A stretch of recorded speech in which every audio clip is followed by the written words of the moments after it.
La transformación educativa sucede cuando se combinan conocimientos, decisiones y actores comprometidos con el cambio. Eso es lo que se propone el 6º Seminario de Innovación Educativa que TICMAS organiza en la Feria del Libro. Buscamos compartir experiencias que muestren qué pasa cuando una escuela implementa metodologías activas, una universidad forma talento en inteligencia artificial, una empresa se involucra con la calidad de la educación, una política pública se diseña a partir de evidencias. En esta tercera jornada del seminario vamos a hablar de casos concretos. Cada presentación y cada panel abre una pregunta sobre el futuro del trabajo, el lugar de la cognición en la enseñanza, el impacto de las alianzas, el rol de lo digital en la formación de estudiantes y docentes. No hay una única respuesta, pero sí una convicción compartida, que la educación no puede esperar.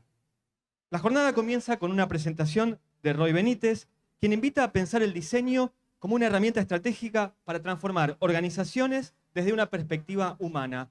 Los dejo con Roy y yo después vuelvo y te hago algunas preguntas. Muchas gracias, Patricio. Bueno, buenas tardes a todos. Mi nombre es Roy. Soy una antropóloga trabajando en un equipo de tecnología adentro de un organismo internacional, liderando productos de Knowledge and Learning para toda la región. Y ustedes se preguntarán qué hace un antropólogo trabajando en tecnología o qué hace un antropólogo trabajando en productos de aprendizaje o de gestión del conocimiento. Mi trabajo es entender el campo y por eso gran parte de las cosas que hago tiene que ver con la investigación, con ir al campo, con hacer etnografía situada, de tratar de entender qué es lo que está más allá y tratar también de descubrir lo desconocido. Pero también trabajo en entornos 100% tecnológicos. Trabajo en un equipo de tecnología acelerando o tratando de alguna forma de hacer este mashup entre la mirada de la antropología y de la innovación, pero también con aspectos 100% tecnológicos. Y creo que en el fondo termino siendo una traductora entre equipos que son 100% técnicos, como por ejemplo ingenieros en AI, pero también expertos en gestión del conocimiento. ¿Cómo unimos esos dos mundos? Créanme que no es tarea fácil. Diseñar productos para el aprendizaje atravesados por tecnología compleja es súper retador, es un día a día constante, es tomar decisiones muchas veces sin tener todas las cartas sobre la mesa, es surfear la complejidad en su máxima expresión, pero eso es un poquito mi día a día. Así que desde estos sombreros es un poco lo que quiero compartir, es qué he estado haciendo y un poco mi receta, ¿no? Creo que soy un poco outsider en el mundo de la educación porque soy un perfil bastante atípico, pero sí mi trayectoria trabajando en estas disciplinas me ha permitido armar un coctelito metodológico para hacer que las cosas pasen. Y un poco lo que hago tiene que ver con descubrir lo desconocido. Y un poco la invitación es eso, ¿no? ¿Cómo podemos descubrir lo desconocido? El que vemos aquí es Malinowski, uno de los creadores de la antropología social, o uno de los fundadores en realidad de la antropología social británica. Lo vemos ahí en la isla de Papúa Guinea con los nativos. Yo no es que hago campo etnográfico en Papúa Guinea, pero sí tiene que ver con estar muy abierta al emergente. Y por más que sea un especialista en ciertas cosas, entender que tengo que dejar de lado esos egos para poder estar al servicio a esta mirada compleja que trae el otro. Y esto tiene que ver con mover el elefante. Gestionar la complejidad tiene que ver con esto. Cuando empecé a trabajar, hace varios años hice una experiencia creando política pública. Una de las primeras cosas que me dijo mi jefe fue mover la complejidad, gestionar la complejidad. Es como tener un elefante adentro de una habitación llena de vasos de cristal. Es muy probable que cualquier cosita que uno haga se rompa y genere fricción, genere una especie de crujido. Pero eso es parte de la transformación y es parte de la dinámica de trabajar en entornos complejos. Y para eso quiero traer el concepto de complejidad de David Snowden. Lo que nos dice este autor es que hay distintos dominios de problemas. Los dominios simples, en donde uno aplica soluciones conocidas, los dominios complicados, que necesitan la mirada del experto, los dominios complejos, que requieren un prototipado constante, una búsqueda de lo emergente, y los dominios caóticos, ¿no? Donde nosotros lo que tenemos que hacer es como parar la hemorragia. De alguna forma es actuar rápido, ¿no? Y aprender en retrospectiva. A mí lo que me gusta de este autor es que él dice, bueno, estamos en un dominio de complejidad, pero a mí me gustaría ir un poquito más allá. Creo que hay un poquito más que complejidad en estos tiempos cuando uno está trabajando en esta intersección aprendizaje y tecnología emergente. El mundo cambió, las organizaciones cambiaron, los requerimientos para crear productos digitales vinculados al aprendizaje cambiaron. Y también, ¿qué pasa con nosotros en relación a este contexto? Hay un profesor y un mentor que quiero mucho, Fernando Zerboni, de la Universidad de San Andrés, que él lo que dice es, bueno, yo creo que el modelo de Snowden está muy bien, pero en realidad estamos en un mundo turrón. ¿Esto qué significa? Que estos dominios de problemas suceden 24/7, 360 grados todo el tiempo. Todo el tiempo estás diseñando el próximo paso, pero mientras estás diseñando, todo tu contexto puede cambiar. Cuando estás diseñando productos digitales, y sobre todo con tecnología que a veces quizás no se ha probado o sos el pionero haciendo ese tipo de cosas, estás en un contexto en donde todo puede ser destruido de la noche a la mañana y es un volver a empezar constante. Quizás tenemos deseos de lo que queremos hacer con nuestro producto, con nuestra estrategia, con nuestro proceso, pero ponerlo en la práctica es un desafío constante entre el caos, lo complicado, lo complejo, todo el tiempo a la vez. Y eso requiere una gestión de la incertidumbre bastante interesante. Te estruja el estómago casi a diario cuando uno trabaja en este tipo de cosas. Y esa es la gestión pura de la complejidad. Ahora bien, venimos de un paradigma, y esto es muy humano, de un diseño lineal.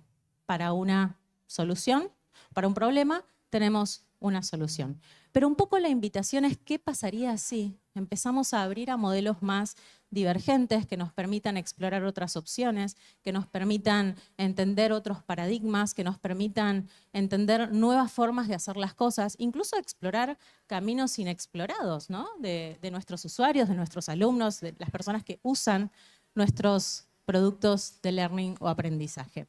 Y hacer esto tiene que ver con ponernos en una situación muy incómoda, como les decía, quizás dejar de lado un ratito el expertise, pero para abrirnos al servicio de lo que nos trae esa otredad. Porque si no nos pasan estas cosas, estamos en nuestro metro cuadrado, con nuestro expertise, con nuestra maestría, pensando que nos la sabemos todas, diseñando desde el escritorio, pero es muy probable que cuando abramos la puerta nos la peguemos fuerte. Entonces, ¿cómo reducimos esa fricción? Testeando, fallando barato, probando en chiquito, evitando el Big Bang, evitando salidas grandotas de grandes iniciativas, probando en entornos mucho más controlados y aprendiendo. Decirlo es muy fácil, en la práctica no es tan simple porque siempre queremos salir con iniciativas gigantes y eso es muchas veces muy doloroso en materia de tiempo, recursos y también, digamos, el margen de error mucho más grande. Entonces, ¿cómo movemos el elefante de la complejidad? ¿Cómo hacemos un mashup o usamos este mashup metodológico para diseñar desde otro paradigma? Yo creo que se habló muchos años escuchamos hablar del diseño centrado en las personas, el diseño centrado en el ser humano, y yo creo que estamos en un momento en donde hay que pensar desde un lugar un poco más situado. Esto es el approach del diseño centrado en las personas, ¿no? Necesitamos que nuestras soluciones sean deseables, ¿sí? Y cuando hablo de soluciones, no hablemos solo de estrategias de aprendizaje. Puede ser un proceso, puede ser un modelo, puede ser la creación de un framework, puede ser la creación de una metodología, puede ser el diseño de una masterclass, un workshop o lo que tengas que diseñar. Tiene que ser deseable para un otro. Tiene que ser viable, ¿sí? A nivel económico y tiene que ser factible a nivel tecnológico. En realidad yo creo que hay que ir un poquito más allá y hay que empezar a pensar en un diseño que sea más sensible al contexto. Como les decía, trabajo adentro de la tecnología, con equipos súper avanzados en sus disciplinas. Queremos poner la inteligencia artificial hasta en la sopa. Y la pregunta es, ¿realmente necesitamos para todo? Muchas veces la innovación está en las cosas simples. Muchas veces la innovación está en las sutilezas, avanzar en pequeñas cosas que pueden generar grandes transformaciones y no caer en un reduccionismo tecnológico en donde parecería que todo tiene que ser resuelto por un algoritmo.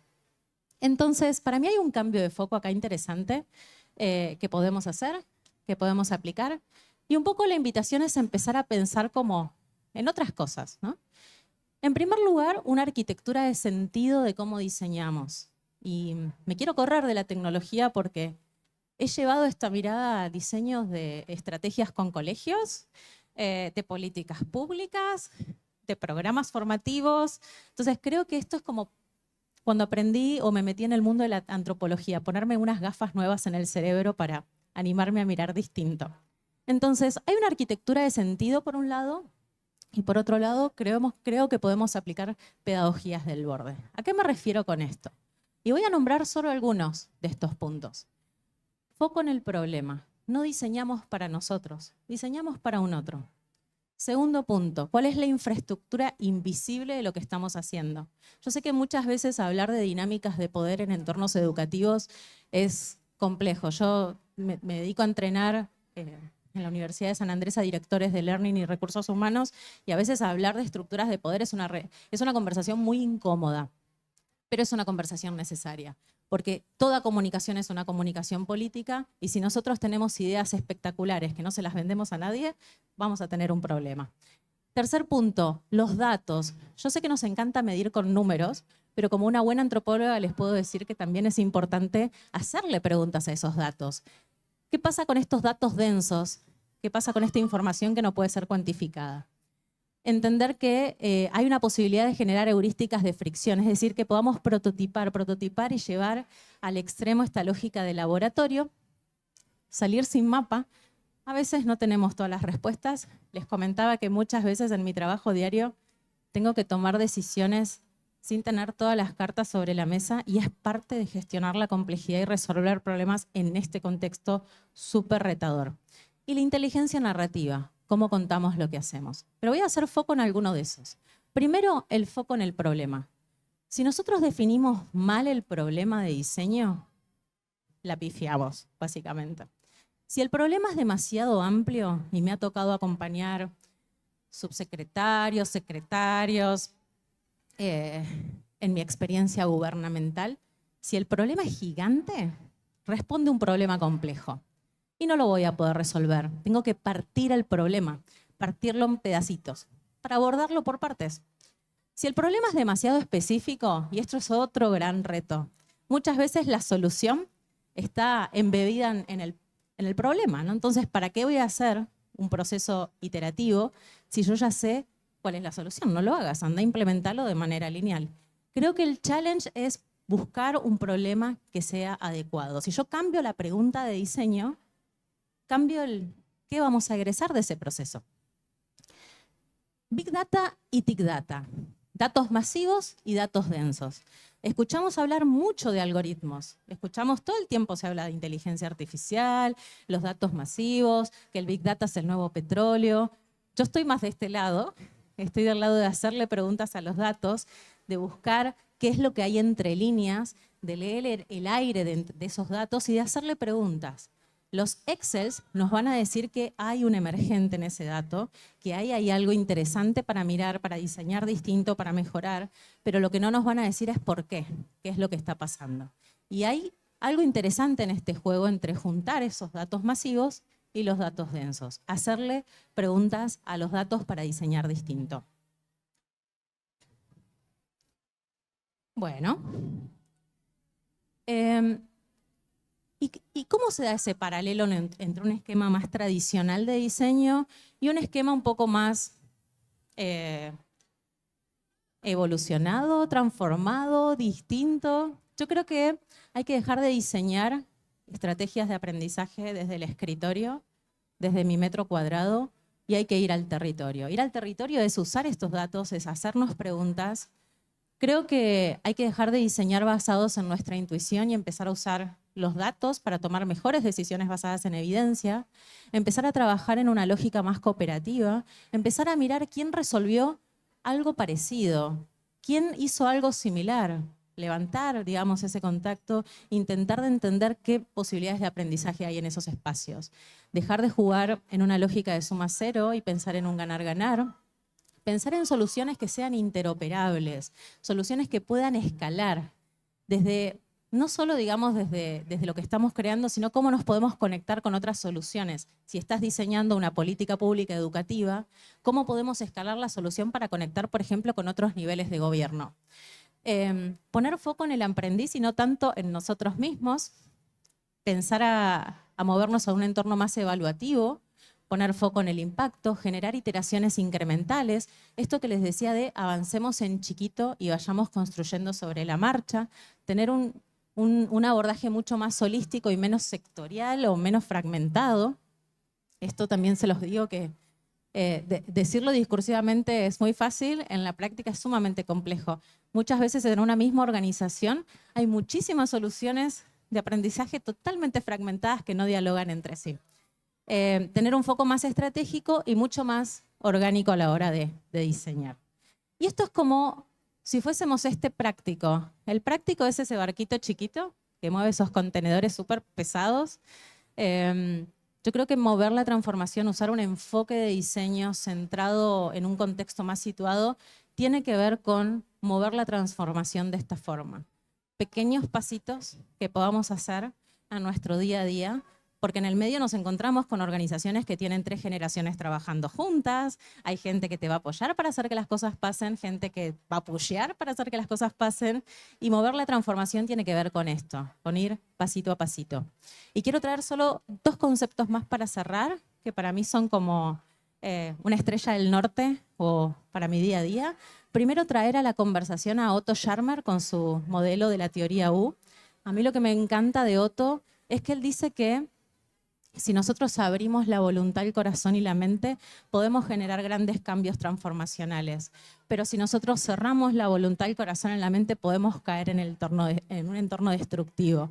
Y mi pregunta, a mí me sirve esto como bingo, ¿no? Como, ¿en qué parte de la U estamos? ¿En qué parte de la U están en mi organización? ¿O mi equipo? ¿O mi otro? Y una cosita más, yo creo que mover el diseño desde un nuevo paradigma tiene que ver con sostener la zona de crujido. Créanme que no es fácil innovar en este espacio. Ustedes trabajan en educación y deben saber que no es simple mover la transformación, pero sostener el crujido es una oportunidad para girar la flecha e impactar distinto, impactar en otro espacio, con más impacto, con más valor.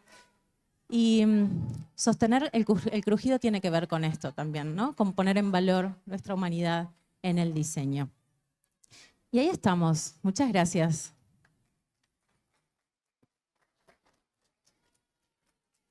Roy Benítez, muchas gracias por acompañarnos. Te hago una pregunta en torno a lo que estuviste hablando. Todo lo que pensabas sobre la organización se potencia en educación. Quería pedirte una clave que hoy se puedan llevar los directivos de escuela, los maestros que están aquí, sobre cómo empezar a hacer esa transformación del diseño. Yo creo que un poco lo que vimos ahora, Pato, tiene que ver con dejar de diseñar basados en nosotros y en nuestro paradigma y tratar de hacer zoom out. Cuando le pones zoom a la cámara y te alejas un poquito y empezar a mirar y a diseñar desde otro lugar. Y traer la mirada diversa, ¿no? Entender que no tenemos todas las recetas, que no nos las sabemos todas y que gestionar la complejidad tiene que ver con traer a la mesa esa mirada distinta para egresar otras cosas. Gracias por acompañarnos, Roy. Es especialista, profesora de UDESA y además tiene, bueno, también está en el BID, pero eso se supone que no lo puedo decir. Así que lo dejamos acá y nada más. Gracias por estar con nosotros. Muchas gracias.